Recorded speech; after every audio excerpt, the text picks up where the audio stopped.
சொல்லுங்க உங்களோட girl friend பத்தி சொல்லுங்க. 3 இயர்ஸா லவ் பண்ணிட்டு இருக்கேன். I mean relationship. Okay. 33 cinema. Years. No. இந்த மாதிரி சினிமா கேமரா. இது வந்து பனிஷ்மென்ட் ஜூஸ் what பாத்தீங்களா? is ஒரு it? மாதிரி நொர தள்ளி இருக்கு. எனக்கும் லவ்வுக்கும் பெருசா செட் ஆகல. நான் வந்து 35 வரைக்கும் நான் வந்து கல்யாணம் பண்ணாம இருக்கேன்னா உங்களுக்கு அப்பயே புரிய வேண்டாமா?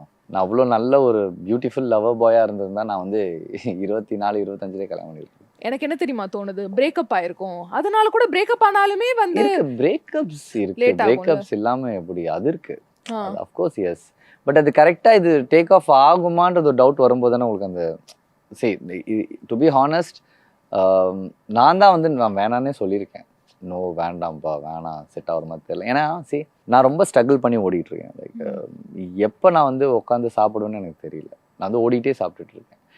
நானே ஓடிட்டு இருக்கும்போது என்னை நம்பி ஒரு பொண்ணு வந்துட்டு நான் என்ன வேகத்தில் ஓடுவேன், நான் எங்கே விழுவேன்னு கூட எனக்கு தெரியாது. இந்த நேரத்தில் அந்த பொண்ணு கையை பிடிச்சிட்டு நீ வா அப்படின்னு சொல்லிட்டு நான் போய் விழுறதுல அந்த பொண்ணு என்னால் தள்ள முடியுமா? எனக்கு அது புரியவே இல்லை. நிறைய பேர் என்கிட்ட சொல்லுவாங்க, தம்பி வயசு என்ன ஆகுது, இவ்வளோ வயசு இன்னும் எனக்கு புரியவே என்ன வயசு.